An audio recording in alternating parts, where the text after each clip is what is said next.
If you tease me again with that look, Mafia Boss Warned.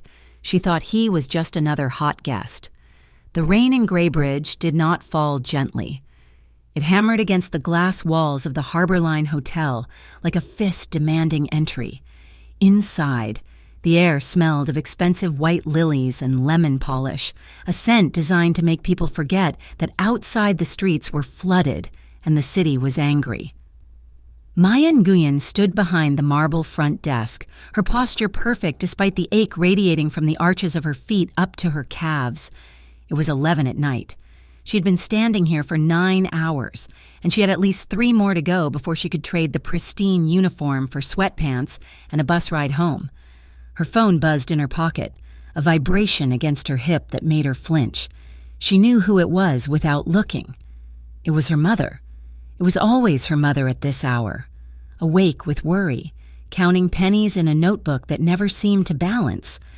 Maya ignored the call, a spike of guilt piercing her chest. She could not have the conversation about the rent increase right now.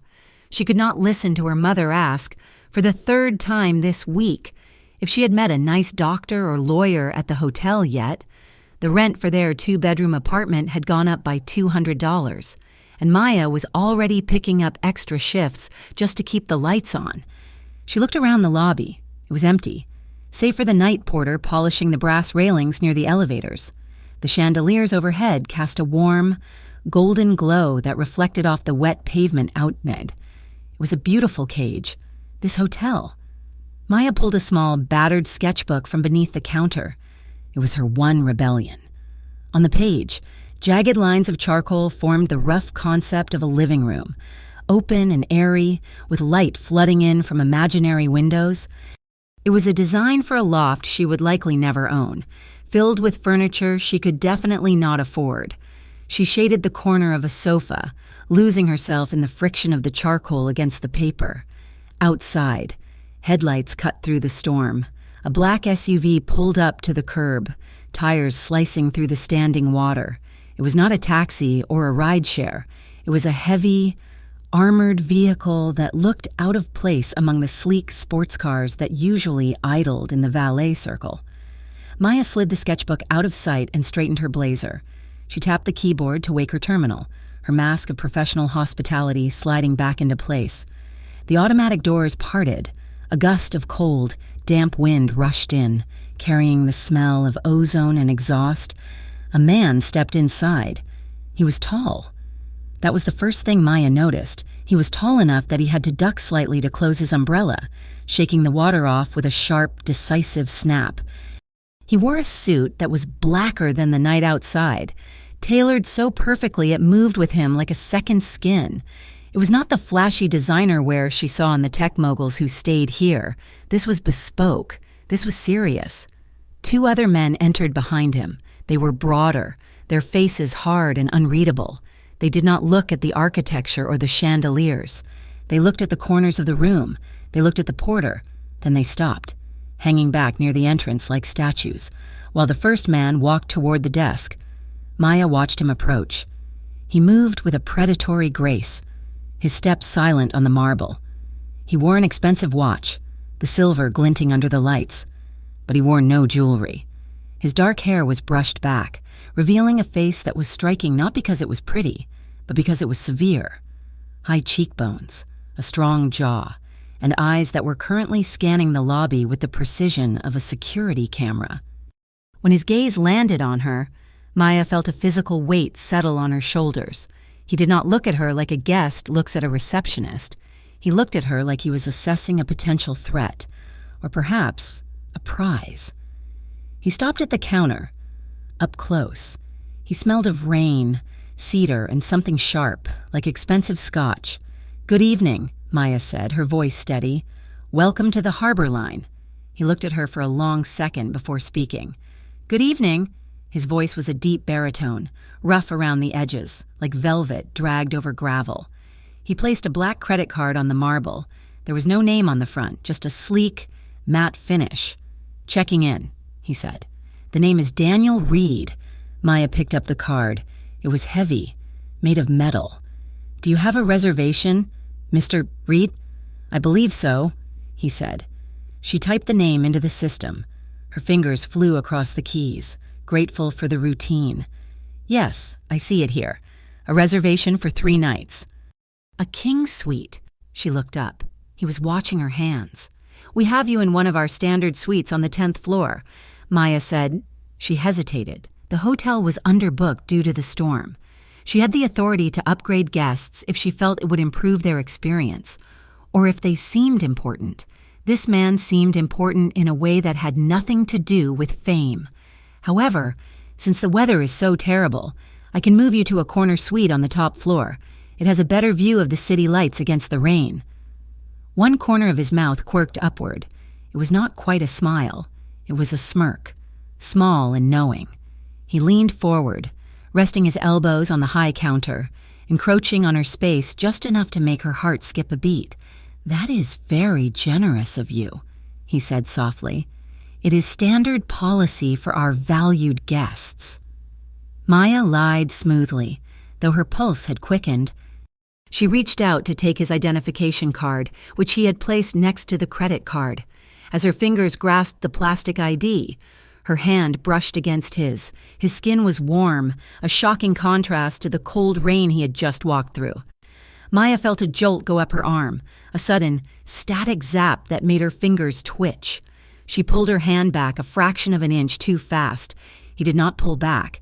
He kept his hand there on the marble, his eyes dropping to her mouth. For a second, the air between them felt thin, charged with oxygen and electricity. You have cold hands, he observed. The air conditioning is strong in the lobby, Maya said, her voice sounding breathless to her own ears. She cleared her throat and looked down at his ID. The photo matched. The name read Daniel Reed. It looked real enough, but Maya had checked in thousands of people. She knew when a man did not match his name. Daniel Reed sounded like an accountant from Ohio. This man looked like he toppled governments before breakfast. We are lucky to have someone like you working the night shift, he murmured. The compliment was standard, but the delivery was not. It was low and intimate, as if he were sharing a secret. Maya felt a flush rise up her neck. She turned back to her computer to encode his room key. I enjoy the quiet, she said, keeping her eyes on the screen. The system lagged. The little loading circle spun round and round on the monitor. Come on, she whispered to the machine. Dante, though she knew him only as Daniel, leaned further over the counter. He was close enough now that she could see the flecks of gold in his dark irises. He was studying her face, reading the exhaustion in the fine lines around her eyes, the tension in her jaw. You look tired, he said. It was not an insult. It sounded almost protective. Maya looked up, surprised by his candor. She met his gaze. It has been a long week. Mr. Reed. He held her gaze. The silence stretched, heavy and thick. She should look away. She should apologize for the delay, but she didn't. She found herself caught in the gravity of his presence, staring back at him with a mix of curiosity and defiance. She was too tired to be submissive, too intrigued to be professional. She gave him a look, a slight narrowing of the eyes, a tiny tilt of the chin that said she saw him, really saw him, and she wasn't intimidated. His eyes darkened, the smirk returned, but this time it was dangerous. If you tease me again with that look, he said, his voice dropping to a rumble that vibrated in her chest. I might forget I am just a guest. The words hung in the air. Maya's cheeks burned. The heat flooded her face instantly. It was such a bold, audacious thing to say. A tease? Her? She was standing here in a stiff polyester blazer trying to pay her mother's rent, and this man was talking to her like they were lovers in a dimly lit bar. The computer beeped, signaling the key was ready. Maya broke the contact, her heart thudding a frantic rhythm against her ribs. She laughed, a short, breathless sound that she hoped sounded professional. Here is your key, Mr. Reed, she said, sliding the plastic card across the marble. Top floor. The elevator is to your right. He picked up the key. He did not break eye contact. Thank you, Maya. He said her name like he was tasting it. He had read it off her name tag, of course. But hearing it in his voice made her stomach do a strange, pleasant flip. He straightened up, buttoning his suit jacket with one fluid motion. He turned and signaled to his men with a barely perceptible nod. The two statues by the door came to life and moved toward the elevators. Maya watched him walk away. He moved with a powerful, confident stride. As he reached the elevator bank, she saw one of the men, the broader one with a scar on his neck, stop. He did not get on the elevator immediately. Instead, he turned and scanned the corridor, his eyes sweeping over the empty lobby, the entrance, and finally, the front desk. He stared at Maya for a chilling second before stepping into the elevator. The doors closed. Maya let out a breath she didn't know she had been holding. She slumped slightly against the counter. Just a rich flirt, she whispered to herself. Just another rich guy with an ego. But her hands were trembling slightly as she picked up her pen. It wasn't fear. It was something else. She felt unsettled, like the air pressure in the room had changed. She felt seen. For years, she had been part of the furniture at the harbor line, a smiling mannequin who handed out keys and directions. He had looked at her and seen the woman beneath the uniform. She tried to go back to her sketch, but the charcoal lines looked messy now. An hour passed. The rain continued to lash the city. Maya was restocking the brochure stand when the automatic doors opened again. This time, it was not a mysterious dark figure. It was a young man in a loud, patterned designer hoodie, dragging a suitcase that cost more than Maya's car. He was on his phone, speaking loudly. "I don't care what time it is. Bro, I need the penthouse," the man shouted into his phone. He hung up and marched to the desk. Maya moved back behind the counter. "Good evening, sir. How can I help you?" "I have a reservation. Sterling, give me the penthouse," he demanded, not looking up from his phone screen. "I have your reservation here, Mr. Sterling," Maya said politely. "However, you booked a standard king room. The penthouses are currently occupied or undergoing maintenance." The man looked up, his face twisting into a sneer. "Do you know who I am? I have 3 million followers. I can ruin this place with one tweet. Get me a manager." "I am the supervisor on duty," Maya said, keeping her voice calm. "I cannot give you a room that is not available." "Then kick someone out," he shouted, slamming his hand on the marble. The sound echoed through the quiet lobby. "This is ridiculous. You are useless. I want the penthouse, and I want it for free for the inconvenience." Maya took a deep breath.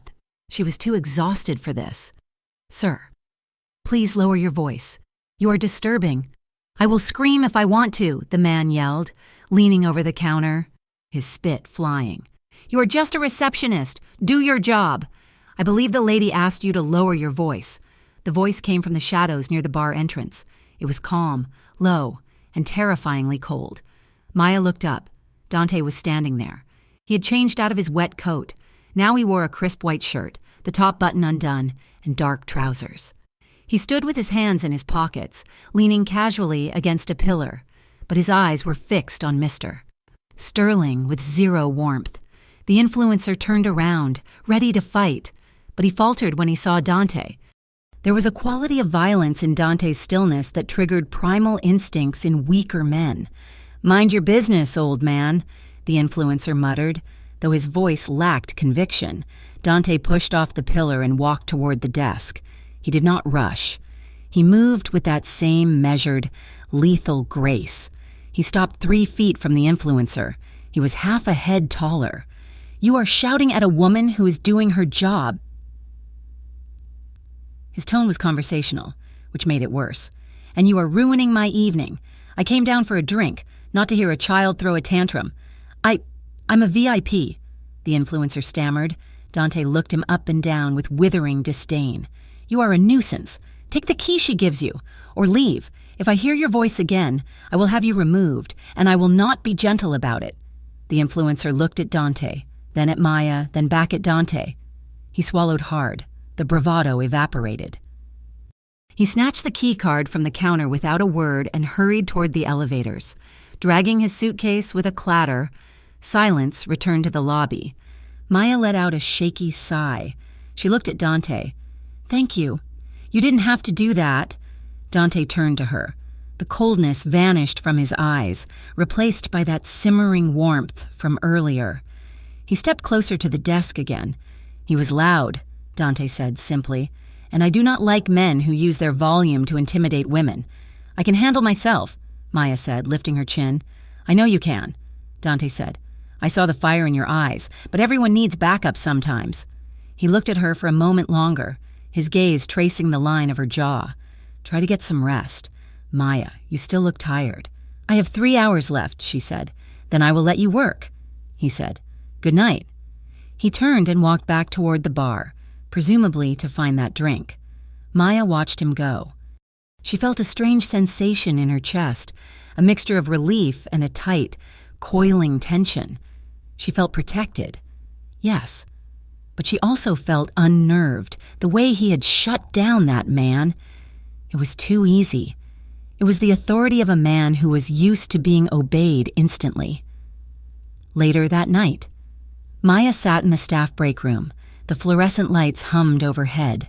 She stared at her cold cup of coffee. She replayed the moment at the desk over and over. "If you tease me again with that look." She brought a hand up to her cheek. It felt hot. Who was Daniel Reed? Why did he travel with security guards who looked like soldiers? And why? Out of all the people in this city, did he look at her like she was the only water in a desert? She knew she should be careful. Her mother had warned her about men like this, rich, powerful men who treated girls like Maya as disposable entertainment. But when she closed her eyes, she didn't feel fear. She felt a flutter in her stomach, a dangerous, traitorous spark of attraction. She wanted to know what would happen if she gave him that look again. She took a sip of the cold coffee and grimaced. "Curiosity killed the cat," she whispered to the empty room. But as she checked her watch and prepared to go back out to the lobby, she knew she was already too curious to look away. 3 days had passed since the storm, and Daniel Reed was still at the Harbor Line Hotel, by all accounts. The weather had cleared enough for business travel to resume, yet the mysterious guest in the corner suite showed no signs of checking out. In fact, he seemed to be making the lobby his second office. Maya saw him everywhere. When she started her shift at 4 in the afternoon, he would be sitting in the lounge with a tablet, drinking espresso black. When she crossed the lobby to deliver messages, he would happen to be walking toward the elevators. It became a rhythm, a dance she had not agreed to join but found herself stepping into regardless.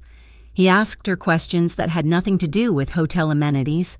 "Where is the best place to get a real coffee in this city?" he asked on Tuesday. "Not this hotel mud."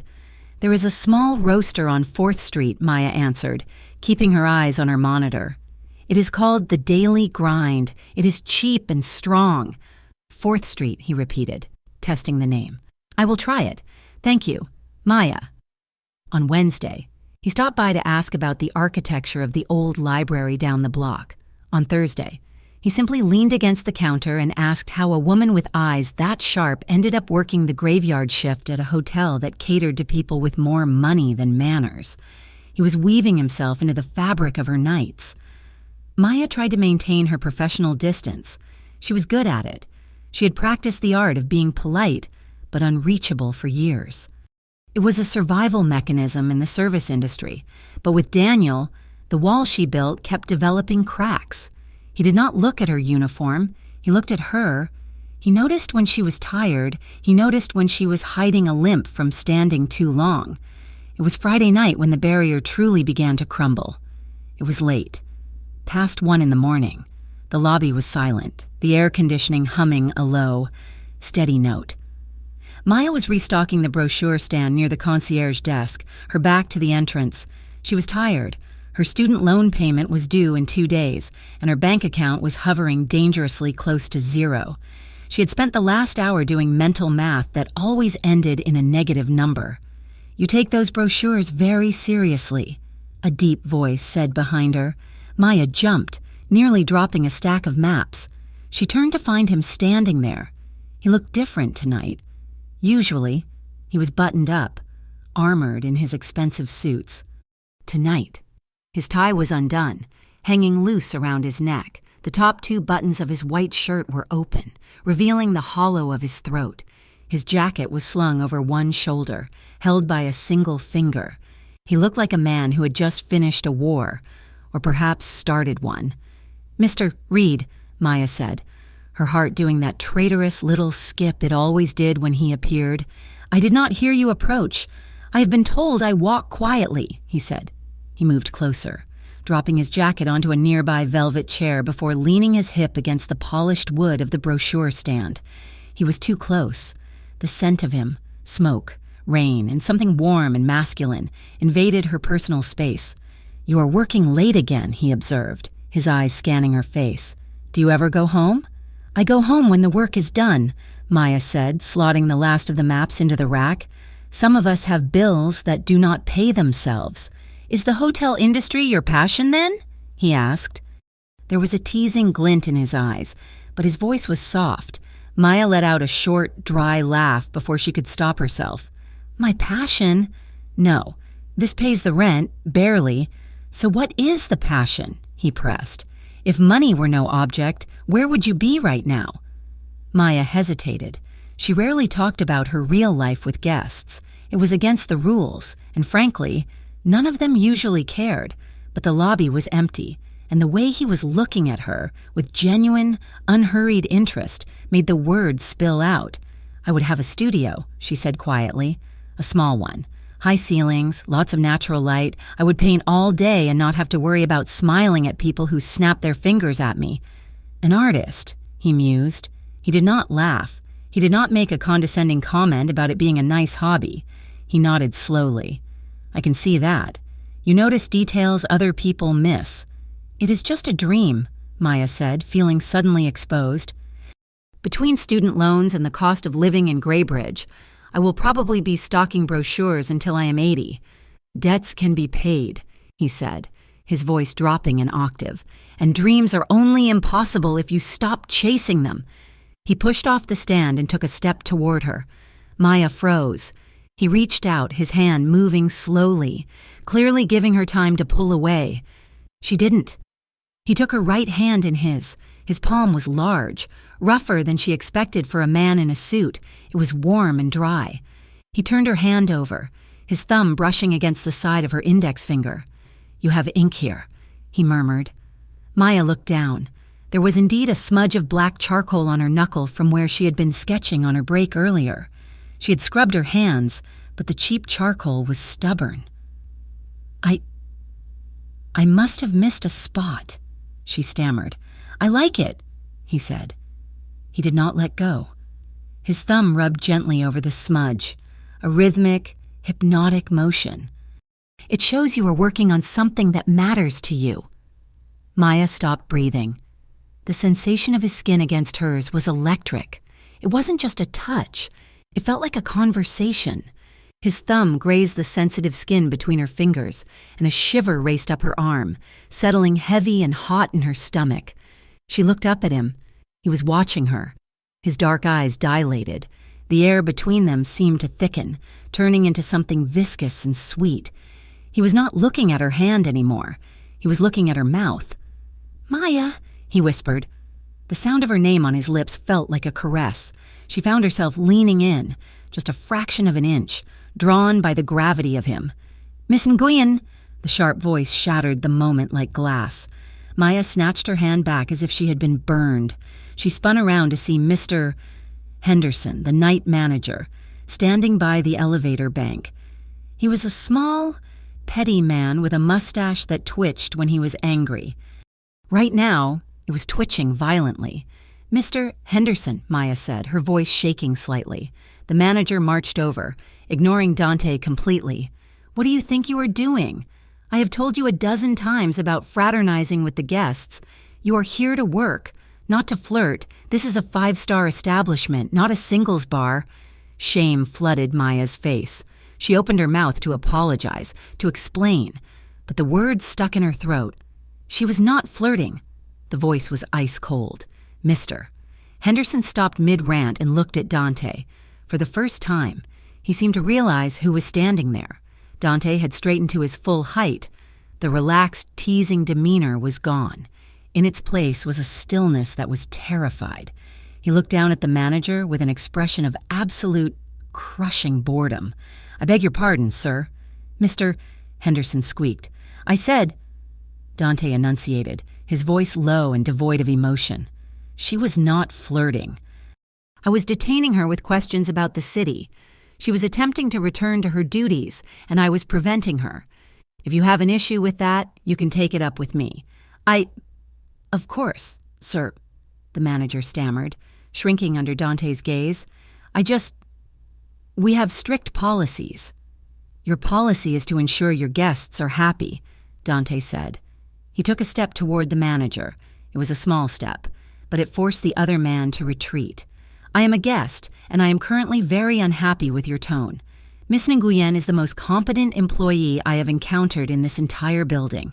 You should be thanking her, not berating her. Mr. Henderson paled. Yes, sir. My apologies, sir. And to you, Miss Nguyen. Go away, Dante said calmly. The manager nodded frantically and scurried back toward his office, closing the door with a click. Maya let out a breath, her knees feeling weak. She looked at Dante. He was still watching the office door, his jaw set in a hard line. For a second, she saw something terrifying in his profile, a ruthlessness that had nothing to do with business and everything to do with violence. Then he turned to her, and the mask softened. Are you all right? He asked. You should not have done that, Maya said quietly. He will write me up the second you check out. He will not touch you, Dante said. The certainty in his voice sent a chill down her spine. I will make sure of it. Thank you, she whispered, because despite the fear, the gratitude was stronger. No one had ever stood up for her like that. Go take a break, Maya, he said gently. I am going upstairs. He picked up his jacket and walked away, leaving her standing alone in the quiet lobby, her hand still tingling where he had touched it. 20 minutes later, Maya was in the staff locker room, changing her shoes. Her feet were throbbing. The door banged open, and 2 housekeeping staff, Sarah and Jenny, burst in, giggling. Did you see him? Sarah asked, flopping onto a bench. The guy in the penthouse. Mr. Reed? Maya asked, keeping her head down as she tied her laces. If that is his real name, Jenny laughed, opening her locker. Have you seen those guys he walks with? They look like they are carrying guns under those jackets. I swear, he looks like a mobster from one of those movies. All he needs is a cat to stroke. He's definitely rich enough, Sarah added, and scary. I went up to turn down the bed yesterday, and one of his guards stood in the doorway the whole time. Didn't say a word, just watched me fluff the pillows. They dissolved into laughter again. Maya forced a smile. He's just a businessman, she said, though the words tasted like ash. Probably tech or finance. They are all weird. I do not know, Jenny said, lowering her voice to a dramatic whisper. He has that look. Dangerous. But hot dangerous. Maya gathered her things and left the room before they could see the flush on her cheeks. She walked back out to the floor, but the conversation stuck in her mind. Mobster. It was a joke, a stereotype. But as she crossed the lobby, she thought about the way his men moved, always scanning, always positioning themselves between him and the door. She thought about the way Dante had looked at Mr. Henderson, like he was an insect he could crush without raising his pulse. The lobby was empty again. Maya needed to deliver a folio to the accounting office, which required her to pass by the entrance of the hotel bar. It was a dimly lit, velvet-lined space that usually hosted tired businessmen and couples having affairs. Tonight, it was quiet. As she passed the arched doorway, movement caught her eye. In the far corner, almost hidden by a large potted palm, sat Dante. He was not alone. Sitting across from him was a man Maya had never seen before. He was older, with silver hair and a jagged, pale scar running from his temple down to his jaw. He was dressed impeccably, but his posture was rigid. Maya slowed her steps.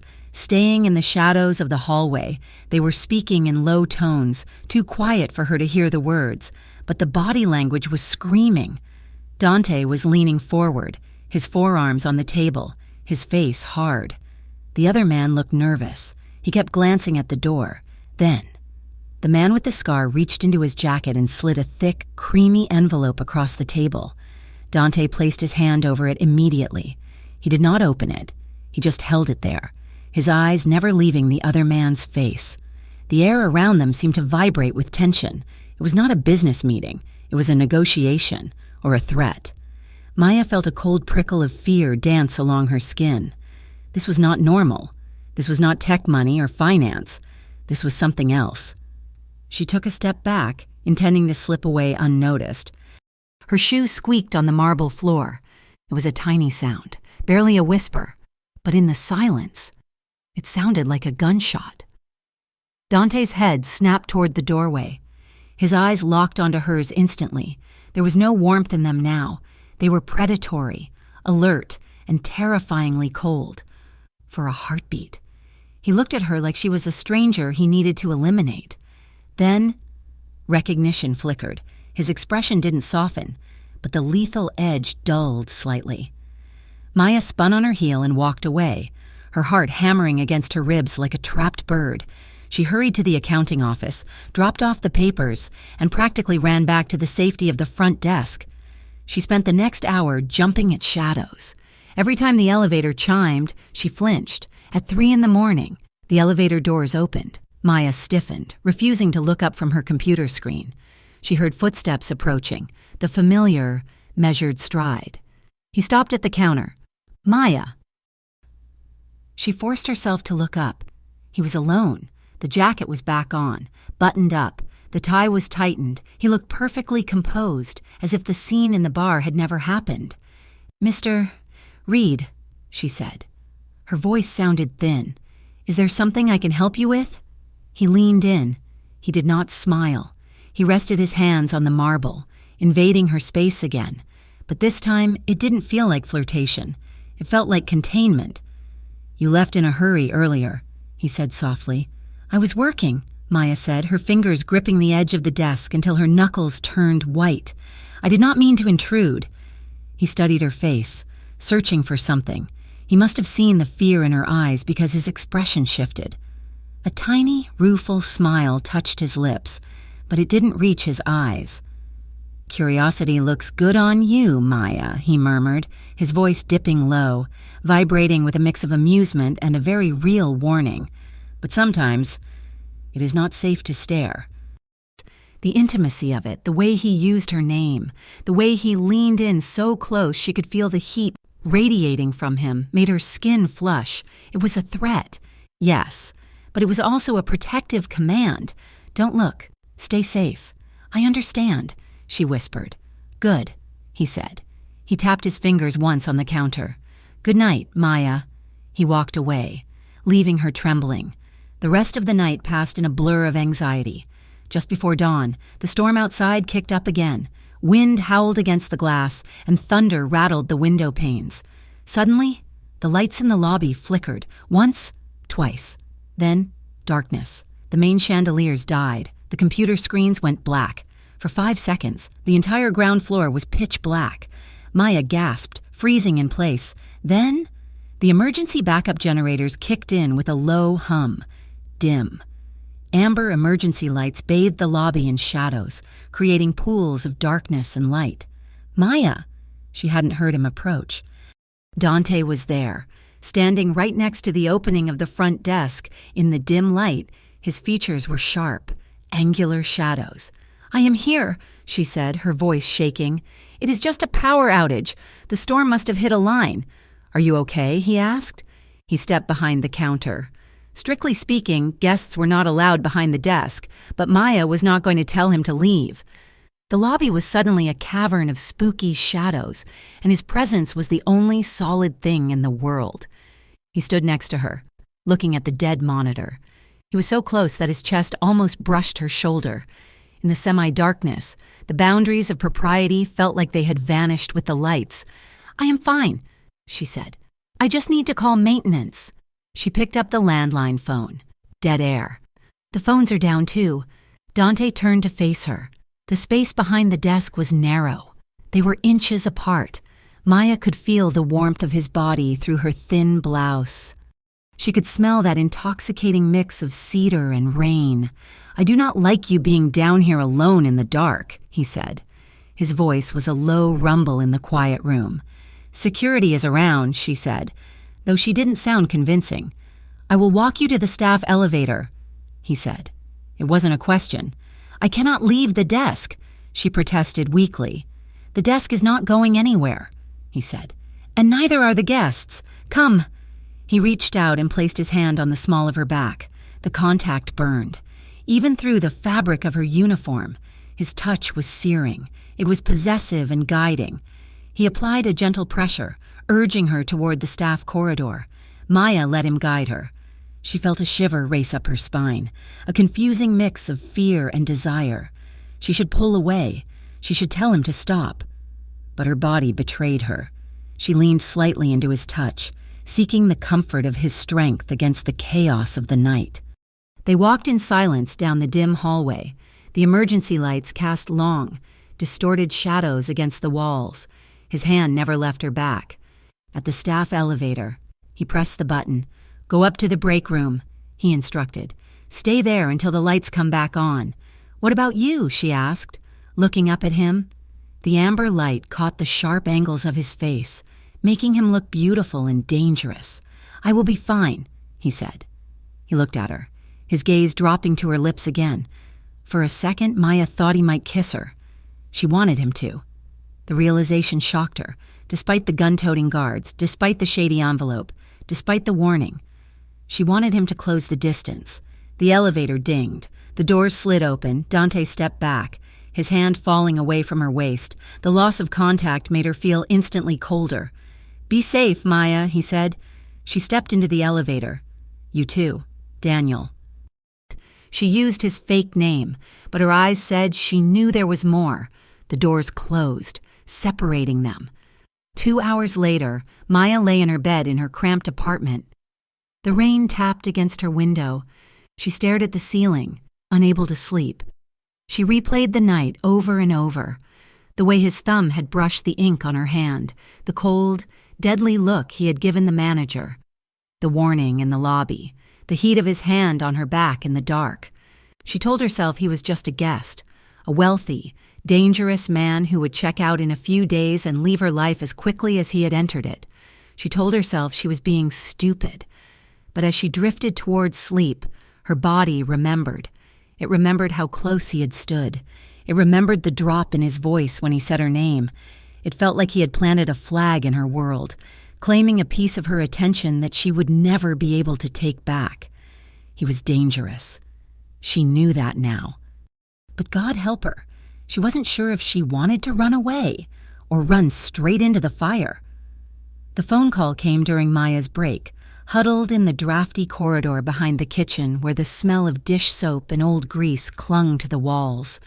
They raised it again. "Maya, her brother," Kevin said. His voice sounded thin, tinny through the bad reception.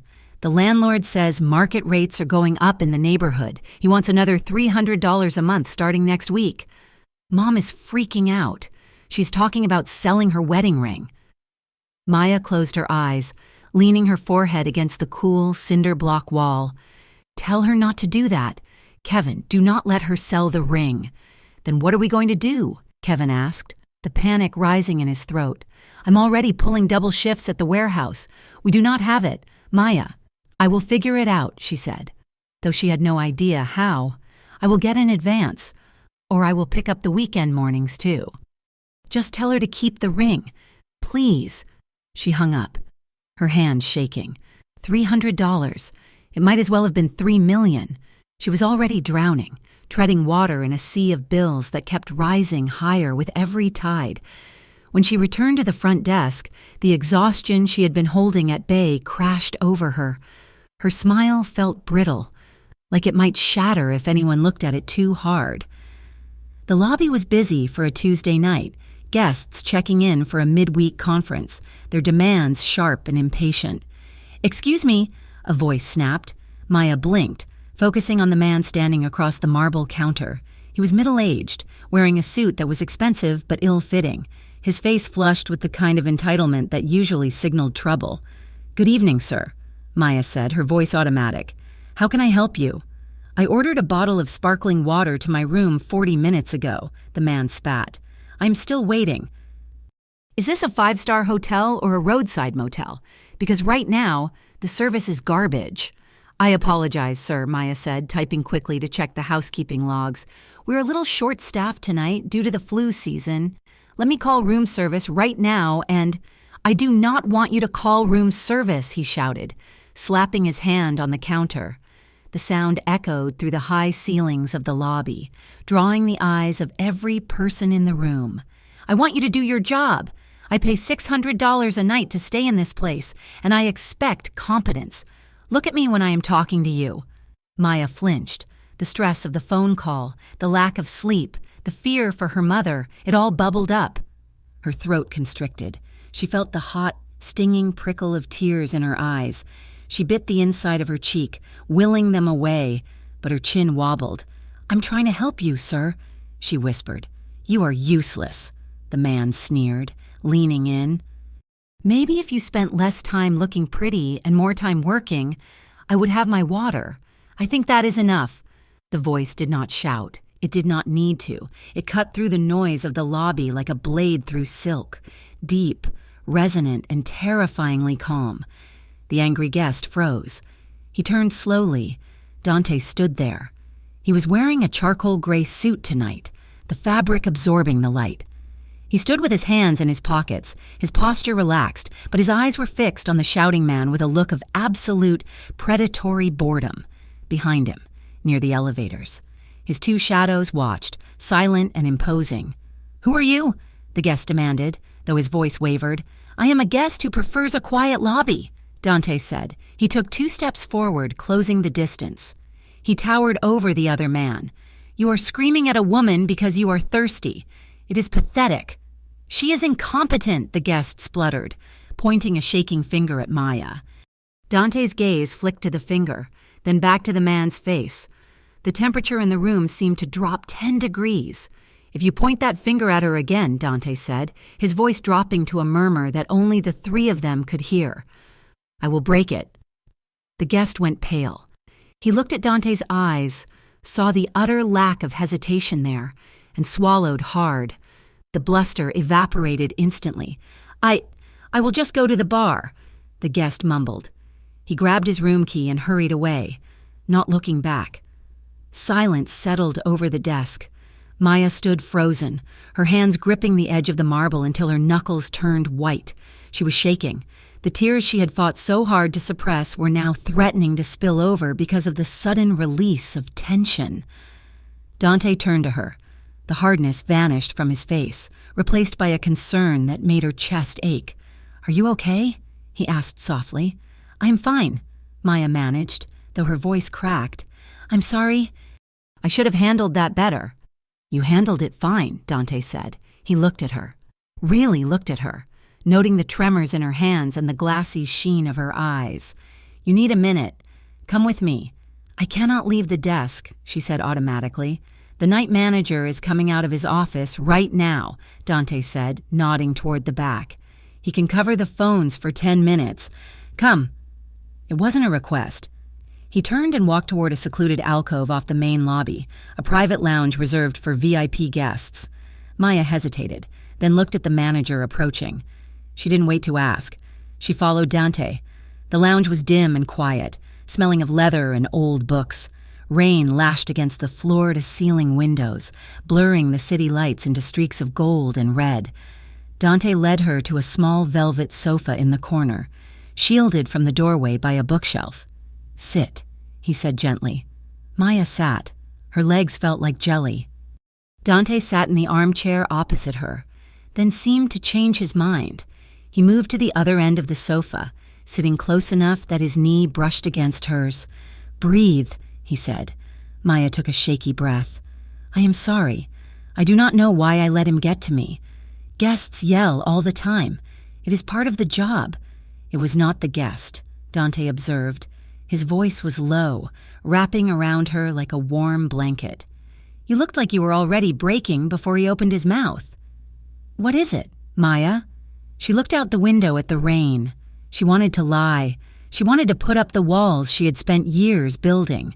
But he was sitting so close, and he had just stepped in front of a bully for her, and she was so tired of carrying it all alone. "My brother called," she whispered. "My landlord raised the rent. Again." Dante was silent. He didn't offer empty platitudes. He waited. "My mother is talking about selling her wedding ring," Maya continued, the words tumbling out now.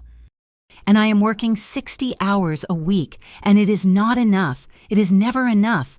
I feel like I am running on a treadmill that is going too fast, and if I trip, my whole family falls off with me."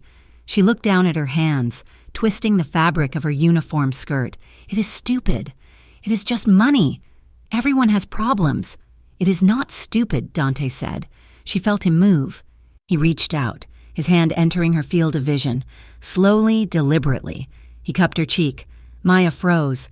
His hand was warm, his palm rougher than she expected, calloused in a way that spoke of work, not just signing checks. His thumb brushed just under her eye, wiping away a tear she hadn't realized had fallen. The touch was electric. It sent a jolt of heat rushing through her veins, settling deep in her stomach. She turned her face automatically into his palm, leaning into the contact. It was such a simple, protective gesture, but it unraveled her completely. "You're carrying too much weight for shoulders this small," he murmured. Maya looked up at him. His dark eyes were soft, searching hers with an intensity that made her breath hitch. "I have to," she said. "There is no one else." "There is always someone else," he said enigmatically. "You just have to let them in." He didn't pull his hand away. He let it rest there, his fingers curling slightly around her jaw, holding her gaze. The air in the small lounge grew heavy, charged with a silence that pulsed between them. It wasn't the tension of danger this time. It was the tension of gravity, pulling two bodies toward a center point. "Tell me about the studio," he said, shifting the topic but keeping the intimacy. "The one you want to own?" Maya blinked, surprised. "I told you that days ago. I remember everything you tell me," Dante said. A flush rose on her neck. "It would be in the old district," she said softly. "Brick walls, big windows facing north for the light. I would teach classes on the weekends to pay the bills, and just paint during the week. No phones, no rude guests, just quiet." "It sounds peaceful," he said. "It sounds impossible," she countered. "Nothing is impossible," he said. He leaned in closer, his knee pressed firmly against hers now, a solid point of contact that grounded her. He was so close she could smell the clean soap scent of his skin beneath the expensive cologne.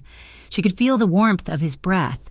"You have a fire in you, Maya," he whispered.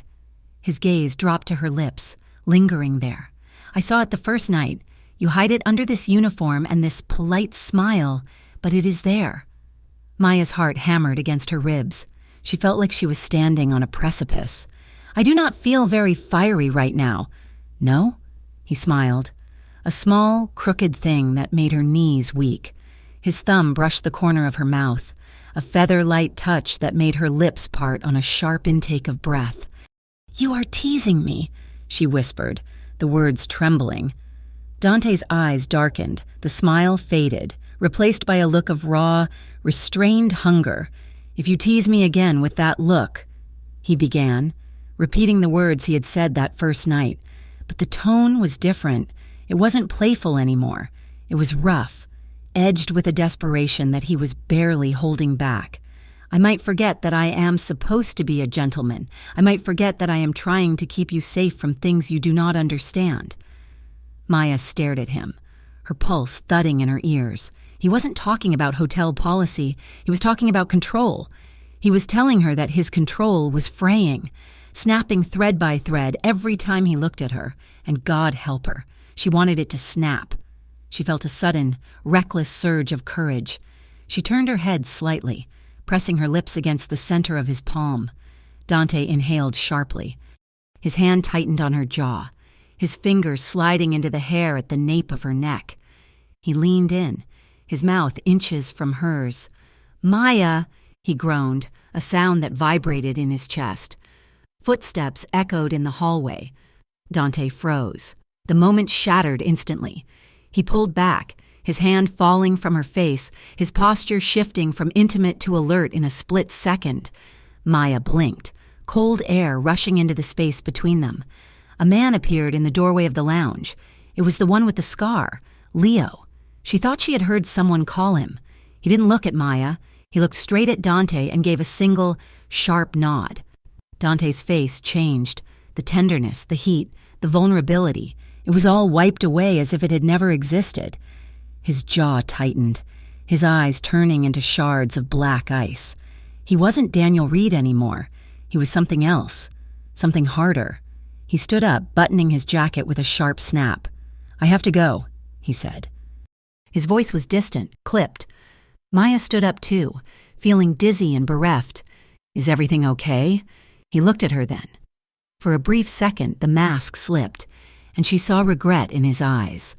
He reached out and brushed his knuckles over her shoulder, a fleeting, phantom touch that burned.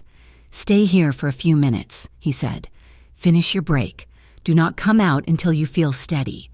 And then he was gone, striding out of the room with his men, leaving Maya standing alone in the dim light, her cheek still warm from his hand. 2 hours later, the hotel was quiet. Maya was on her scheduled lunch break. She didn't want to sit in the staff room and listen to the gossip, so she took her sandwich and walked toward the loading dock, hoping for some fresh air. The quickest way was through the service corridors, a maze of gray concrete hallways that ran behind the polished walls of the hotel like veins. The corridor was empty, lined with linen carts and stacks of chairs.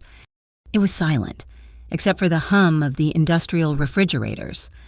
As she turned a corner near the maintenance office, she heard a voice. It was low, angry, and coming from the stairwell door that was propped slightly open. Maya stopped. She knew that voice.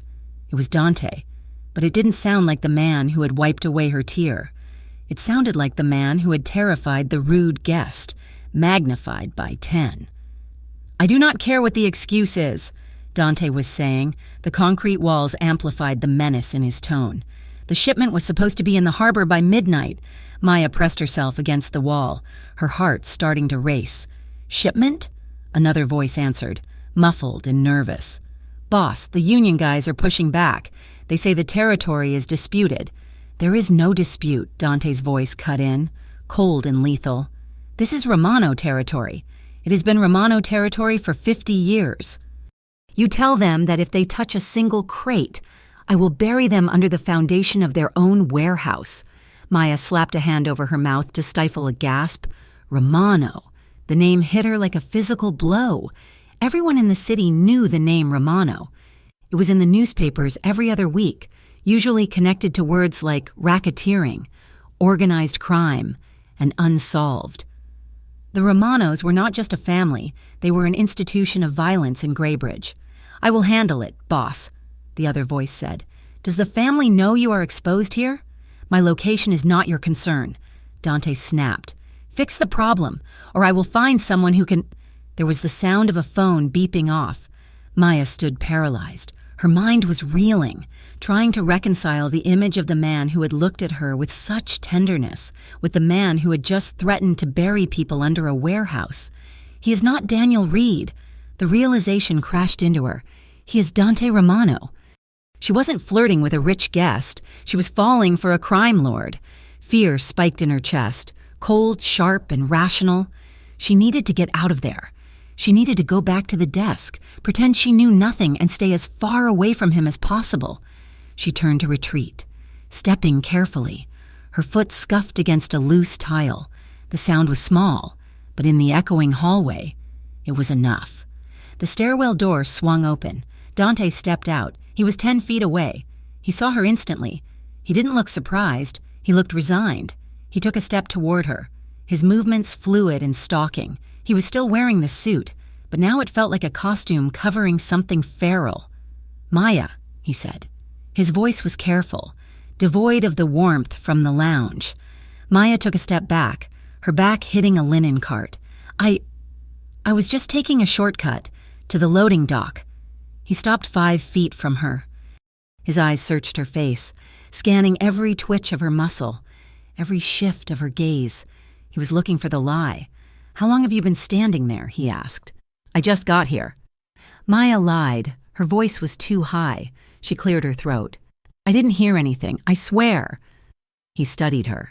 He looked at her stiff shoulders, the way she was gripping her own arms, the forced, terrified smile she was plastering on her face. He knew. "You are a terrible liar, Maya," he said softly. He took another step. The air between them crackled, but it wasn't the sweet tension of the lounge. This was dangerous. This was the predator realizing the prey has seen its teeth. "I have to get back to work," Maya said, edging sideways. "My break is over, Binsai." Dante moved to block her path, not aggressively, but effectively. He loomed over her. "What did you hear?" he asked. "Nothing," she insisted, panic rising. "I heard nothing. Please, Mr. Reed, I just want to go back to the desk." He flinched at the name Reed. He looked at her for a long, agonizing moment, debating something internally. She saw the conflict in his eyes, the urge to silence her versus the urge to comfort her. Finally. He exhaled a sharp breath and stepped back, giving her room to pass. "Go," he said.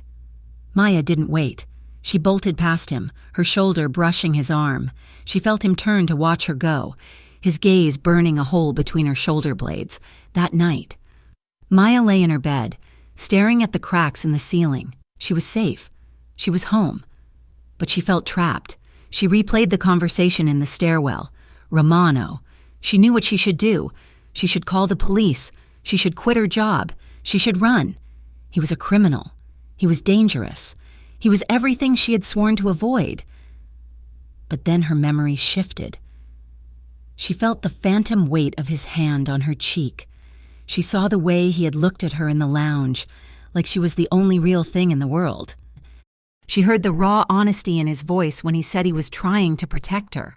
Her moral compass was screaming at her to run, but her heart was doing something much more treacherous. It was aching for him. She rolled over, burying her face in the pillow. She was terrified of him. She was terrified of what he did. But mostly, she was terrified by the fact that even now, knowing who he was, she wanted him to touch her again. The atmosphere in the Harbor Line Hotel changed on a Tuesday. It was not something a casual guest would notice, but Maya felt it in the marrow of her bones. The air grew heavier, charged with a static electricity that had nothing to do with the weather. It started with the men in the bar. For weeks, the hotel lounge had been a place of quiet business meetings and tired travelers nursing nightcaps. Now, it felt like a staging ground. A new group of regulars had taken over the plush leather booths near the back entrance. They were not loud, and they paid their tabs in cash, but they carried themselves with a sharp, predatory alertness that made the hair on Maya's arm stand up whenever she walked past. At the center of this new gravity was a man named Victor Dalka. Victor was different from Dante. Where Dante was dark oak and shadows, Victor was polished steel. He was lean, with pale eyes that seemed to strip the world down to its market value. He wore suits that were lighter in color, grays and icy blues, and he smiled too much. It was a smile that never reached his eyes, a facial expression he wore like a mask to put people at ease before he dissected them. Maya noticed that whenever Victor was in the lounge, Dante was there too. Dante no longer sat in the secluded corners. He positioned himself at the high tables near the center of the room, a vantage point that gave him a clear line of sight to both the main entrance and the front desk. He drank his espresso with deceptive calm, but Maya saw the tension in his shoulders. He was a sentinel. He was watching the doors, watching Victor, and most terrifying of all, he was watching her. He still made time for her. When the lobby lulled, he would walk by the desk, his hands in his pockets, and offer a nod or a brief, dry comment about the weather. But the playfulness was gone. His eyes didn't sparkle with hidden mirth anymore. They were dark and focused, scanning the space around her as if calculating angles of attack. "You are standing in the open," he murmured one evening as he passed, placing a coffee cup on the counter for her. "I am a receptionist," Maya replied, keeping her voice low. "Being in the open is the job description. Keep your eyes up," was all he said before moving away, positioning himself between her and the line of sight from Victor's booth. Maya felt a confusing mixture of warmth and dread. She knew, rationally, that she should be terrified. She knew she should go to HR or the police and tell them that two rival gangs seemed to be playing chess in the lobby of a luxury hotel, but she didn't. Every time she looked at Dante, she remembered the way he had touched her cheek, the way he had defended her honor against the rude guest. She felt safer with him standing guard than she would have with a dozen police officers. The Cold War in the lobby escalated 3 nights later. It was 2 a.m. The lobby was quiet, the marble floors reflecting the dim overhead lights. Maya was alone at the desk, auditing the night's receipts. The silence was thick, broken only by the hum of the computers. "You work very hard, Maya." The voice was smooth, like oil pouring over glass. Maya looked up. Victor Dalka was standing at the counter. She hadn't heard him approach. He moved with a silence that was different from Dante's. Dante moved like a panther. Heavy and deliberate, Victor moved like a snake.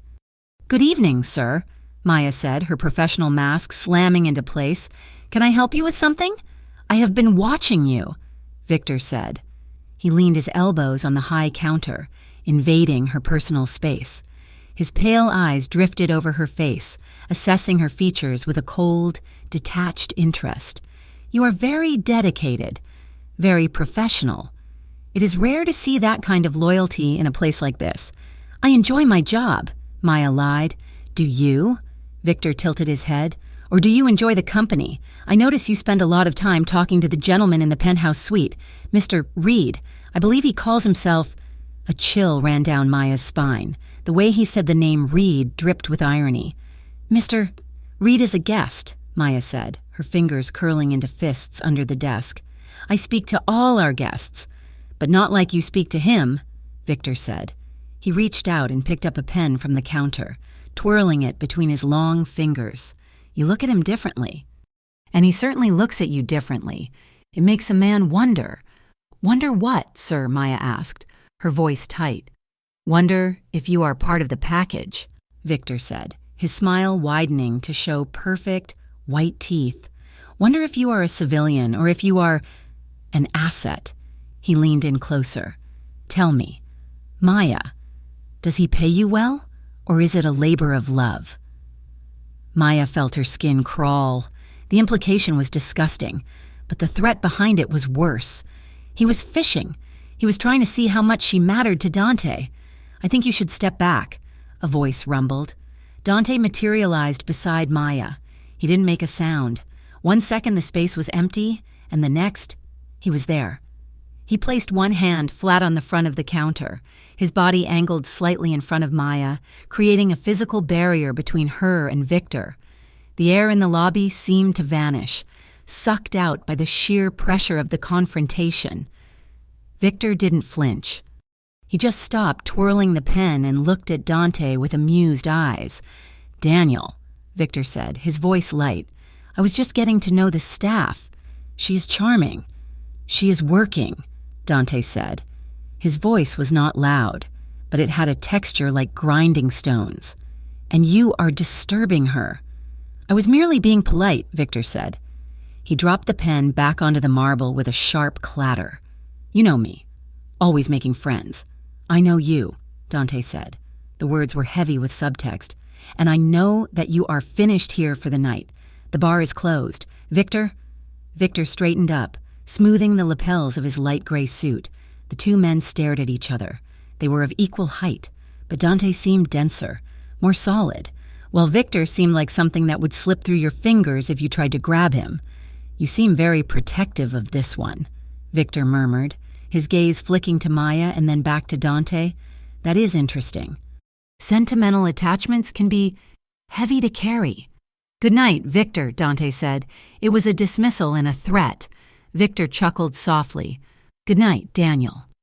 Sleep well. The city is full of surprises lately." Victor turned and walked away, his footsteps clicking rhythmically on the marble. He didn't look back. Maya let out a breath she felt like she had been holding for 5 minutes. Her knees knocked together. She looked at Dante. He was staring at Victor's retreating back, his jaw set so hard a muscle feathered in his cheek. "Dante," she whispered. He turned to her instantly. The violence in his eyes dialed down, but the intensity remained. "Did he touch you?" Dante asked. No, Maya said. He asked questions. About you. Dante cursed under his breath, a sharp foreign word that sounded like a knife striking stone. He looked around the lobby, checking for more threats, then turned back to her. Come with me, he said. I cannot leave the... Now, Maya. He led her not to the lounge this time, but to a small service corridor behind the front desk, a narrow hallway lined with filing cabinets and printer paper. It was private, harsh under the fluorescent security lights, and claustrophobic. He stopped and turned to face her, blocking the exit with his broad shoulders. What exactly did he say? Dante demanded. His voice was urgent, stripping away the polite veneer he usually wore. He asked if I enjoyed your company, Maya said, hugging her arms around herself. He asked if I was an asset. He wanted to know if I was part of the package. Dante closed his eyes for a second, looking pained. He is testing the waters. He sees me watching you. He thinks I am weak because I am distracted. Who is he? Maya snapped. The fear was turning into anger now, anger at being a pawn in a game she didn't understand. And who are you? I am tired of the riddles. Dante. I'm tired of the fake names and the scary men in suits. You have to tell me the truth. Dante looked at her. The silence stretched, heavy and suffocating in the narrow hallway. He looked at her defiance, at the way she held her chin up despite the trembling of her hands. My name is not Daniel Reed, he said quietly. I know. Maya said, I heard you on the phone. You are a Romano? He flinched slightly, as if the name were a physical blow. Yes, I am Dante Romano.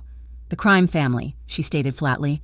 The organization, he corrected, though his tone was bitter. My father built it. He was a cruel, greedy man who loved power more than his own blood. When he died, it fell to me. I did not want it. I hated him, and I hated the life. But you do not just walk away from a thing like this.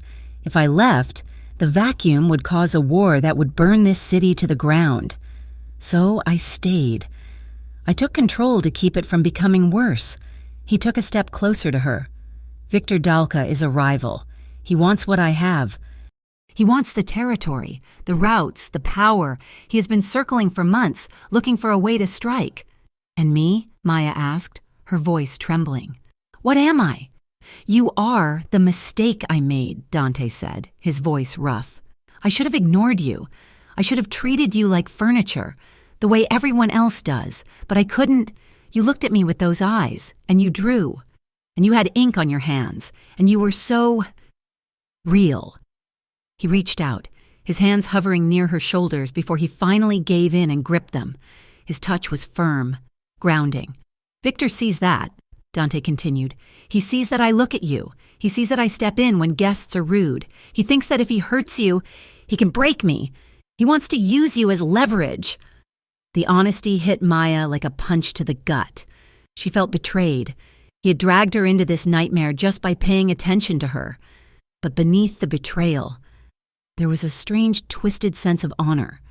He wasn't lying to protect himself anymore.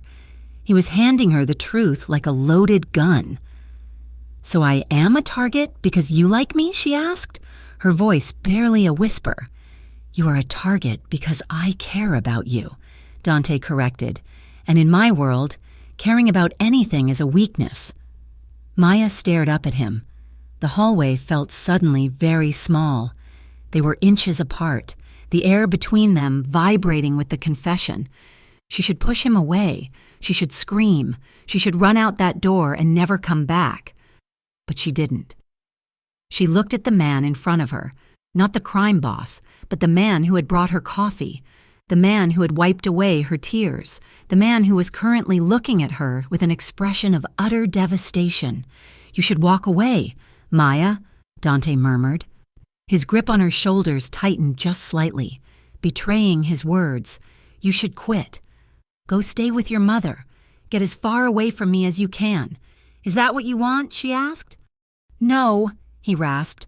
God, no. I want you to stay. I want to keep looking at you. I want to be near you. Maya's breath hitched. Her anger was bleeding away, replaced by a vulnerability that terrified her. She raised her hands and pressed her palms against his chest. She could feel his heart beating under the fine wool of his suit, a steady, heavy rhythm that matched her own. "Was any of it real?" she asked. "The way you talked to me? The things you said about my art? Or was that just part of the cover?" Dante let out a ragged breath. He released her shoulders and brought his hands up to cradle her face, his fingers tangled in the hair at the nape of her neck, his thumbs tracing the line of her jaw. "It was the only real thing I have felt in 10 years, he whispered. He lowered his forehead until it rested against hers. He closed his eyes, exhaling a long, shuddering breath, as if he had been holding it since he walked into the hotel. "You are the only calm I have, Maya," he confessed into the space between them. "When I am with you, I do not hear the noise. I do not see the blood. I just see you." Maya closed her eyes too. She felt surrounded by him. The scent of him, rain, cedar, and danger filled her senses. She felt the warmth of his body seeping into hers, chasing away the chill of Victor's stare. She knew he was bad. She knew he had blood on his hands, but standing here, held by him, she didn't feel afraid of him. She felt an ache in her chest that was so powerful it hurt. He shifted slightly, tilting his head. His nose brushed against hers. His lips were millimeters away. Maya's lips parted. A tiny, soft gasp escaped her throat. She felt his thumb brush the corner of her mouth, a reverence in the touch that made her knees weak. She wanted him to kiss her. She wanted to forget the hotel, the rival gangs, the debts, the fear. She wanted to drown in the safety of his arms. But the logical part of her brain, the part that sketched floor plans and paid bills, slammed on the brakes. She couldn't. Not like this. Not when she was a target. Not when his world was threatening to swallow hers whole. She pulled back. It took every ounce of her strength. But she pulled her head back an inch. Dante froze. He didn't try to chase her. He didn't force the moment. He stopped instantly, his eyes opening to search hers. They were dark, dilated, swirling with a storm of emotion. "I cannot," Maya whispered. "Dante, I cannot do this right now. It is too much. I'm scared." He stared at her for a heartbeat, then nodded slowly. He understood. He respected it. "I know," he said, his voice rough. "I am sorry." He let his hands fall from her face. Though he didn't step back, he stayed in her personal space, shielding her from the rest of the hotel. "I need time," she said. "I need to think. I need space." "You have it," Dante said immediately. "I will not touch you. I will not push you." He took a half step back, putting a polite distance between them, but the look in his eyes hadn't changed. It was fierce, possessive, and absolute. "But I will not leave you unprotected," he vowed. "You can have all the space you want, Maya. But Victor is still out there, and I will not let him touch you. I will burn this city down before I let him hurt you." Maya shivered. It was a promise made of violence, but it was made for her. "Okay," she whispered. "Go back to the desk," he said softly. "I will be in the lobby. I will not be far." Maya nodded and slipped past him. As she walked back to the front desk, she felt his eyes on her back, a heavy, tangible weight. In the days that followed, the dynamic shifted. Dante kept his word. He didn't lean on the counter anymore. He didn't brush her hand when she passed him coffee. He stayed on his side of the room, maintaining a respectful, professional distance. But he was always there. He became a shadow. Whenever Maya looked up from her computer, he was somewhere in her periphery, sitting in a chair by the window, standing near the elevator bank, pacing slowly near the concierge desk. And he wasn't alone. Maya noticed the black SUV parked across the street every night when she arrived and every morning when she left. It was always there, engine idling, dark tint hiding the occupants. She noticed that when she took the bus, a nondescript sedan seemed to follow the bus route 2 cars back. She tried to pretend she didn't see it.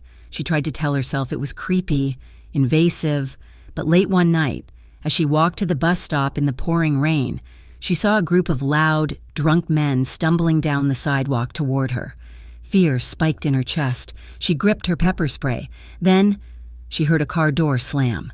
She glanced across the street. Two of Dante's men had stepped out of the SUV. They didn't cross the street. They didn't shout. They just stood there, under the streetlights, watching the drunk men with silent, menacing intent. The drunk men saw the suits. They saw the size of them. They sobered up instantly, crossing the street to avoid Maya entirely, keeping their heads down. Maya stood alone at the bus stop, the rain soaking her shoes. She looked across the street. The men in suits nodded once, then got back into the car. She let out a breath, her heart rate slowing. She was being watched by a crime lord. She was a target for his enemies. Her life had become a dangerous, complicated mess. And yet, as she boarded her bus, Maya realized the most confusing truth of all. She had never felt safer in her life. The staff parking garage at 3 a.m. was a cavern of gray concrete and humming fluorescent lights. It smelled of gasoline and damp dust. Usually. Maya did not mind the walk to the bus stop, but tonight the shadows felt longer than usual. The air was cold, biting through her thin blazer. She clutched her purse tight against her side. Her keys laced through her fingers, a habit born of city living. Her footsteps echoed against the low ceiling, a lonely, rhythmic clatter that emphasized the silence. She turned the corner toward the exit ramp and stopped. 2 men were standing between her and the street. They were not hotel guests. They were not staff. They wore leather jackets that looked expensive but sat wrong on their shoulders, and their jeans were too stiff. They were leaning against a silver sedan that was parked diagonally across 2 spaces, blocking the path. Maya felt her stomach drop. Her instincts, honed by years of navigating late shifts and empty streets, screamed at her to turn around. She took a step back. "Miss Nguyen," one of the men said. He pushed off the car and took a step toward her. He was tall, with a shaved head and a smile that looked like it had been practiced in a mirror. "Do not run off. We've been waiting for you." "I do not know you," Maya said, her voice shaking but loud. "Move your car. We are friends of Mr. Romano," the man said. The use of the name made Maya freeze. "He asked us to come pick you up. He was worried about you taking the bus so late. A chivalrous guy, right?" "Dante would not send you," Maya said. She knew it instantly. Dante would have sent Leo, or he would have come himself. He would not have sent 2 strangers who looked at her like wolves looking at a wounded deer. "I'm going back inside." She turned to run back toward the service elevator. The second man moved faster than she expected. He lunged forward, cutting off her retreat. He didn't touch her, but he stood close enough that she could smell stale tobacco and mint gum. "Do not be difficult, sweetheart," the second man said. His voice was raspy. "Mister, Dalka just wants to have a chat. He wants to know what kind of bedtime stories Dante tells you." "Victor." The name turned the fear in her blood to ice. They circled her slowly, their movements coordinated. They were herding her toward the silver car. "Get away from me!" Maya screamed, the sound tearing through the garage. She raised her hand, ready to strike with her keys. "Grab her!" the first man snapped, his fake smile vanishing. Before they could touch her, the garage filled with a roar. High beams blinded them, cutting through the gloom like searchlights. Tires screeched, a harsh, violent sound of rubber burning against concrete.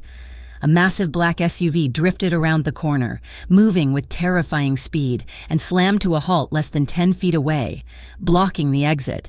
The doors flew open before the vehicle had even fully settled on its suspension. Dante emerged. He was not wearing his suit jacket. His white shirt was unbuttoned at the collar. His sleeves rolled up, revealing forearms corded with tension. He did not look like a businessman. He looked like a storm given human form. Leo and 2 other guards poured out of the back, moving with military precision. "Back away from her!" Dante roared. His voice echoed off the concrete walls, deep and thunderous. Victor's men hesitated. They looked at the size of Dante's team, then at the SUV. They were outnumbered, but they were desperate. The bald man reached for his waistband. "Do not even think about it," Leo barked. Stepping forward, Dante did not wait for negotiations.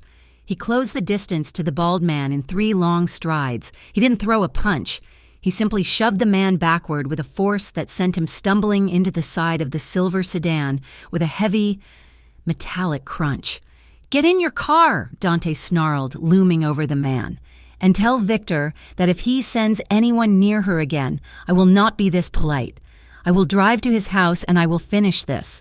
Do you understand?" The man scrambled to regain his footing, looking at Dante's eyes. Whatever he saw there made him abandon any thought of a fight. He nodded frantically, signaling his partner. They scrambled into the silver car, tires spinning as they reversed and sped out of the garage, fleeing into the night. The silence that followed was deafening. Maya stood trembling in the center of the lane. Her keys fell from her numb fingers, clattering onto the ground. Dante turned to her. The rage on his face vanished the second he looked at her, replaced by a terrified relief. "Maya," he breathed. He reached her just as her knees gave out. He caught her, sweeping her up into his arms as if she weighed nothing. He didn't speak. He carried her straight to the SUV, shielding her body with his own as if he expected bullets to fly from the shadows. He placed her in the back seat and climbed in beside her, slamming the heavy, armored door shut. The world outside disappeared. The interior of the SUV was silent and dark, insulated from the garage. It smelled of leather and Dante. For a moment, Maya just sat there, staring at the back of the driver's seat.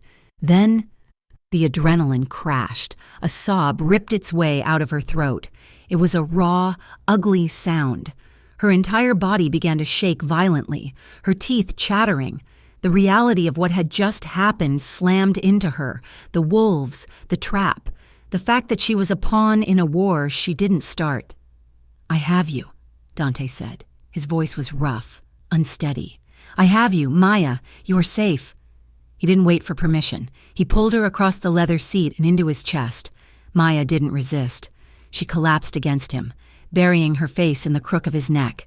She grabbed handfuls of his white shirt, twisting the fabric in her fists, anchoring herself to him. She cried into his skin, hot tears soaking his collar. "I am sorry," he murmured against her hair. "I'm so sorry. I was 5 minutes late. I should have been here." He wrapped his arms around her, enveloping her completely. One arm banded around her waist, holding her tight against him. The other hand cradled the back of her head, his fingers threading through her hair, pressing her closer. Maya breathed him in. He smelled of rain, cedar, and the sharp tang of his own fear under her cheek. His heart was hammering a frantic rhythm against his ribs, matching her own. He wasn't the unshakable boss right now. He was a man who had almost lost something precious. "They knew my name," she sobbed, her voice muffled against his skin. "They knew who I was." "I know," Dante whispered. His hand moved down her back in long, firm strokes, trying to soothe the tremors running through her spine. "I know, it is my fault, but it is over. I have you." She stayed there for a long time, letting him hold her. The warmth of his body seeped into hers, chasing away the cold of the garage. The steady rise and fall of his chest helped regulate her own breathing. Slowly, the hiccuping sobs subsided into quiet. Shaky breaths. The car was still. The driver and guards outside had given them space. The interior light was off, leaving them in a cocoon of shadow, illuminated only by the faint amber glow of the dashboard. Maya pulled back slightly. She didn't let go of his shirt, but she lifted her head to look at him. Dante was watching her. His eyes were dark pools of emotion, reflecting the dashboard lights. He looked wrecked. His hair was messy, his jaw shadowed with stubble, his expression open and agonizingly vulnerable. "Are you hurt?" he asked softly. He brought his hand up from her back to cup her face, his thumb tracing the tear tracks on her cheek. "No," she whispered. "Just scared. I will never let you be that scared again," he vowed. The intensity in his voice made the air between them vibrate. He didn't pull his hand away. He kept it there, cupping her jaw, his thumb resting near the corner of her mouth. The movement was a caress, gentle, reverent. Maya looked at him. In the quiet of the car, with the danger locked outside, the dynamic shifted. The need for comfort turned into something else, something hotter. She felt the heat of his hand on her skin. She saw the way his gaze dropped to her lips, then flicked back up to her eyes, dark with a hunger he was trying to suppress. "Dante," she breathed. The sound of his name on her lips seemed to break something in him. His thumb brushed over her lower lip, dragging slightly. Maya felt a jolt of electricity shoot straight to her core. Her heart, which had just slowed down, kicked into a new, heavier rhythm. Without thinking, she tilted her chin up. Her lashes trembled. It was a silent invitation, a surrender to the magnetic pull that had been between them since the first night. Dante hesitated. She could see the war in his eyes, the battle between the man who wanted to protect her and the man who desperately wanted to claim her. His hand trembled slightly against her cheek, then, restraint lost. He closed the distance. He didn't rush. He lowered his head slowly, giving her every chance to pull away. When she didn't, he pressed his lips to hers. It was not a rough kiss. It was slow. It was aching. It was a soft, warm pressure that tasted of relief and unspoken confessions. Maya let out a small sigh and melted into him. Her hand slid up his chest to wrap around his neck, her fingers tangling in the hair at the base of his skull. Dante groaned low in his throat. The sound vibrated against her lips. He deepened the kiss, his mouth moving over hers with a growing urgency. His hand at her waist tightened, pulling her body flush against his until there was no air left between them. She could feel the hardness of his chest, the strength of his thighs where her knees brushed against him. It was the climax of weeks of stolen glances and unspoken words. It was terrifying and beautiful. Maya opened to him, and the kiss turned passionate, consuming. He tasted like coffee and danger. He kissed her like he was starving, like she was the only thing keeping him tethered to the earth. His hand slid from her waist to her hip, gripping her firmly, pulling her even closer. Maya gasped into his mouth, arching into the touch. Every nerve ending in her body was singing. She forgot the garage. She forgot Victor. There was only Dante, and the heat of his mouth, and the desperate, possessive way he was holding her. He broke the kiss first. He pulled back just an inch, his forehead resting against hers, his breath coming in ragged gasps that mingled with hers. "I am sorry," he whispered. Though he didn't sound sorry, he sounded shattered. "I'm trying to be better than the man this life made me, but when I am with you, I cannot think." Maya kept her eyes closed, savoring the feeling of his breath on her face. "Do not be better," she whispered back. "Just be here." Dante let out a shaky breath and kissed her forehead, holding her there in the dark for a long moment, as if memorizing the feel of her in his arms. The sun was blinding the next morning. Maya sat at the small kitchen table in her apartment, staring at a mug of tea she hadn't touched. Her suitcase was open on the floor. Dante stood by the window, peering out through the blinds at the street below. He looked out of place in her small, cluttered apartment, like a panther trapped in a shoebox. "You cannot stay here, Maya," he said. He didn't turn around. "Victor knows where you live. Those men, they were a warning. Next time, they will not wait for me to arrive." "I cannot just leave," Maya argued, though her voice lacked conviction. "I have my job. I have responsibilities. My mother calls this landline." Dante turned to face her. "You can call your mother from a secure line. As for the job, the hotel is compromised. You are taking a leave of absence." "I will get fired," she said. "You will not," Dante said firmly. "I own a controlling interest in the holding company that manages the harbor line. I bought it 3 days ago. Your job is safe." Maya stared at him, mouth slightly open. "You bought the hotel?" "I needed to ensure I could control the security footage," he said with a shrug, as if buying a luxury hotel was the same as buying a newspaper. "Maya, please, I have a penthouse at the residence downtown. It is secure. Private elevator, 24-hour guards. It is the only place I can guarantee your safety until I deal with Victor." "Deal with him?" Maya asked, fear creeping back in. "Until I ensure he can never threaten you again," Dante said.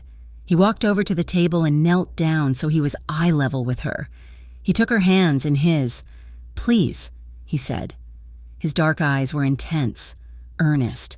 I cannot focus on stopping him if I am terrified every minute that he is coming for you. Let me hide you. Let me keep you safe." Maya looked at him. She saw the exhaustion in his face, the desperation. She thought about her mother, about her brother. If Victor couldn't get to her, would he go after them? "If I go," she said, "you have to put security on my family too." "Done," Dante said instantly. "Leo is already parked outside your mother's house. She thinks he is a neighborhood watch volunteer." Maya let out a long sigh. She was trapped, but it was a trap made of gold and good intentions. "Okay," she said, "I will go." Dante squeezed her hands, relief washing over his face. "Thank you." The penthouse was ridiculous. It was larger than Maya's entire apartment building. It had floor-to-ceiling windows that looked out over the skyline of Graybridge, white marble floors, and furniture that looked like art. It should have felt cold. It should have felt like a prison. But Dante was there.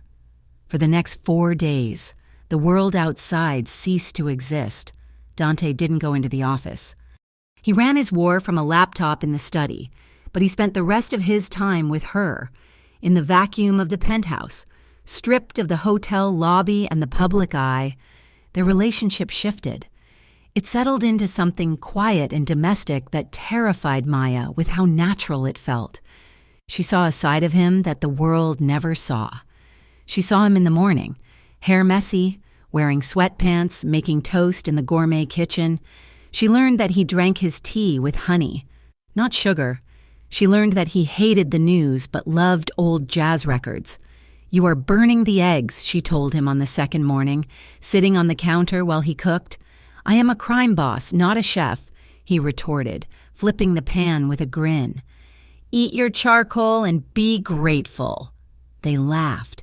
It was a sound that rang through the luxurious space, chasing away the shadows. In the evenings, when the city lights came on below them, they sat on the massive beige sofa.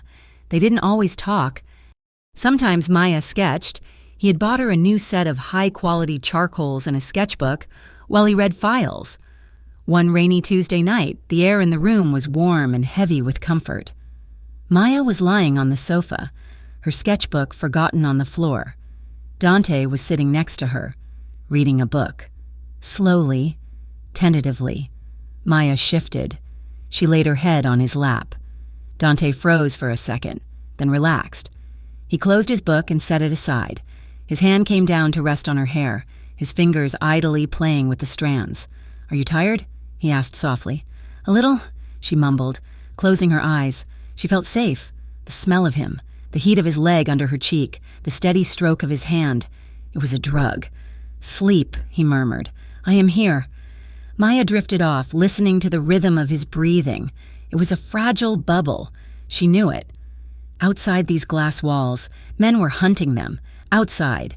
He was a killer and she was a liability. But in here, in the quiet dark of the penthouse, they were just two people who had found a way to be lonely together. She knew it couldn't last, but as she fell asleep with his hand protecting her head, she allowed herself a dangerous, reckless hope that maybe, just maybe, they could find a way to make it real. If you tease me again with that look. Mafia Boss Warned. She thought he was just another hot guest, Part 6. The penthouse was silent, but it was the silence of a held breath before a scream. Dante stood by the expansive glass wall, fastening the buttons of his black shirt. He moved with a mechanical precision that terrified Maya. Over the last few days, she'd seen the man who made toast and listened to jazz records. Tonight, that man was gone. In his place was the warlord of Graybridge, preparing to walk into a room he might not walk out of. Maya stood in the doorway of the bedroom, clutching the door frame. She had heard him on the phone earlier, his voice low and lethal, giving instructions to Leo. She had heard the words endgame, neutral ground, and harbor line rooftop, and he was going to meet Victor. He was going to end it. Dante turned to face her. He adjusted his jacket, concealing the shoulder holster she knew was there. "Stay here," he said. His voice was calm, but his eyes were dark tunnels. "Leo has men at the elevator and in the lobby. Do not open the door for anyone but me." "You're going to the hotel," Maya said. It wasn't a question. I'm going to finish a conversation, Dante corrected. He walked over to her, stopping just outside the threshold. He looked like he wanted to touch her, to pull her into him, but he held back. He treated himself like a contagion, something that would infect her if he got too close before the violence was washed away. Victor will be there, she said, her voice trembling. It is a trap. Dante, it is always a trap. I know, he said softly. But if I do not spring it, he will keep coming. He will keep hunting you. I cannot live like that, Maya, and I will not let you live like that. He leaned in and pressed a brief, hard kiss to her forehead. It felt like a goodbye. Lock the door behind me, he ordered. Then he was gone. The heavy steel door clicked shut, leaving Maya alone in the silence. She stood there for a full minute, her heart hammering a frantic rhythm against her ribs. She thought about staying. She thought about being the good, protected woman who waited by the window. But then she remembered the look in Victor's eyes in the parking garage. She remembered the way Dante had looked in the car, shaking with the fear of losing her. No, she whispered to the empty room. She was not a piece of furniture. She was not a passive prize to be won or lost. This was her life, her city, and the man she loved was walking into a trap set in her own workplace. She grabbed her coat. She didn't take the main elevator. She knew the building better than Dante's men did. She knew the service access code for the freight lift that the cleaning staff used. 20 minutes later, Maya was moving through the shadows of the Harbor Line Hotel. The hotel was officially closed for the night due to emergency maintenance, a lie Dante's holding company had spun to clear the building. The lobby was dark, draped in dust sheets like a graveyard. Maya took the stairs, 10 flights. By the time she reached the heavy metal door that led to the rooftop bar, her legs were burning and her lungs were screaming, but her fear for Dante drowned out the physical pain. She cracked the door open. The wind hit her first, howling off the ocean, carrying the scent of salt and approaching rain. The rooftop bar was a landscape of shadowed tables and folded umbrellas. The only light came from the city's skyline, casting long, skeletal shadows across the deck. Dante was there.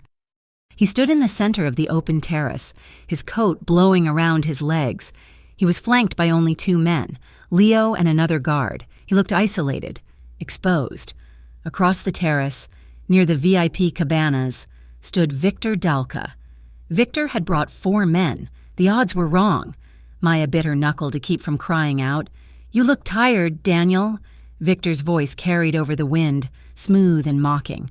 "Or should I call you Dante now? We're all friends here." "We were never friends, Victor," Dante replied. His voice was not loud, but it cut through the wind like a gavel strike. "You want the routes? You want the territory? Fine. We can discuss terms, but you stay away from the girl. That is the non-negotiable." Victor laughed. It was a dry, hollow sound. He paced slowly to the left, his men mirroring his movement. "The girl. It is always about a girl with men like you. You get soft, you get sentimental, and that is when you lose." "I am not losing tonight," Dante said. "Dante, I am offering you a way out. Take the shipping lanes on the south side, leave the city center, leave the hotel, and we walk away." "You think I need your permission?" Victor sneered. "I already have the city center. I have eyes everywhere. Dante, did you really think you could hide her in the penthouse? Did you think I wouldn't know when you moved her?" Victor gestured to the shadows near the bar entrance. A figure stepped out. Maya froze. It was Mr. Henderson, the night manager. The little man who had yelled at her for fraternizing, who had bowed and scraped to Dante. He looked terrified, sweating despite the cold wind, but he was standing next to Victor. "Your staff is very loyal to the highest bidder," Victor said, placing a hand on Henderson's shoulder. "He's been very helpful, tracking your arrival times, logging your guest lists, telling us exactly when the little receptionist takes her breaks." Dante went rigid. The betrayal hung in the air, thick and poisonous. "You used a civilian," Dante said, his voice dropping to a terrifying growl. "I used a tool," Victor corrected. "And now, I'm going to use another one." Victor raised his hand. His men reached into their jackets. The negotiation was over. There was no deal. It was an execution. Dante saw it coming. He didn't reach for his weapon. He stepped forward, placing himself physically in front of Leo, making himself the primary target to draw fire away from his men. "Now!" Victor shouted. Maya didn't think. She didn't calculate the odds. She just saw the man on Victor's right pull a heavy, silenced pistol and aim it at Dante's chest. She burst through the access door. "Dante!" she screamed. The sound tore through the tension. Every head turned. Victor saw her first. A cruel, triumphant smile twisted his face. "Well, the guest of honor has arrived." "No!" Dante roared. The composure shattered. He wasn't the boss anymore. He was a desperate man watching his worst nightmare unfold. "Get back, Maya! Grab her!" Victor commanded his men. The gunman, who had been aiming at Dante, turned his weapon toward Maya. Maya didn't cower. She was fueled by a blind, protective rage. She grabbed a heavy, wrought iron decorative stand next to the door, a piece of the disposable decor she had cleaned 1,000 times. With a grunt of effort, she heaved it forward. It wasn't a graceful throw, but it was effective. The heavy iron base crashed into the gunman's shins just as he stepped forward. The man howled. Stumbling, his shot went wide, sparking harmlessly against the concrete floor. The distraction bought Dante exactly 1 second. It was all he needed. Dante launched himself across the gap. He didn't run away from the danger. He ran straight into the line of fire between Victor's men and Maya. "Down!" Dante shouted, crashing into Maya and driving her to the ground behind a concrete planter, just as the air erupted with the thwip-thwip of suppressed gunfire. Maya hit the deck hard, the wind knocked out of her. Dante was a heavy weight on top of her, shielding her entire body with his own. She felt him jerk sharply. Once. Twice. As if he had been punched by an invisible fist. "Dante!" she gasped, scrambling to look at him. He gritted his teeth, his face pale in the moonlight. "Stay down," he wheezed. Leo and the other guard were returning fire now, their shots precise and disciplined. Victor's men, disorganized by the sudden chaos and the injury to their lead shooter, were scrambling for cover. Sirens began to wail in the distance. Not one or two, but a chorus. Dante's backup. The real cavalry. "They are here!" Leo shouted over the wind. "Boss, the South team is breaching the stairs." Victor heard the sirens too. He looked at Dante, huddled over Maya, and then at the only exit that wasn't blocked. "This isn't over, Romano!" Victor screamed, backing toward the fire escape. "You can build your walls, but she will never be safe. I will always be waiting." Victor turned and vaulted over the low wall to the fire escape ladder, his remaining men following him into the dark. The rooftop fell silent, save for the wind and the approaching sirens. Dante slumped sideways, rolling off Maya. "Dante!" Maya scrambled up to her knees. He was lying on his back, staring up at the stormy sky. His breath was coming in shallow, wet rasps. His hand was pressed to his side, just above his hip. Dark, slick blood was seeping between his fingers, staining his pristine white shirt. "Oh my God!" Maya sobbed. She pressed her hands over his, trying to stem the flow. "Leo, help him!" Leo was there in an instant, dropping to his knees, ripping open a medical kit. "I am fine," Dante grit out, though his eyes were losing focus. "Maya, is she hurt?" "I am right here," Maya cried, leaning over him so he could see her face. "I am fine." "You stupid, stupid man. Why did you do that?" Dante looked up at her.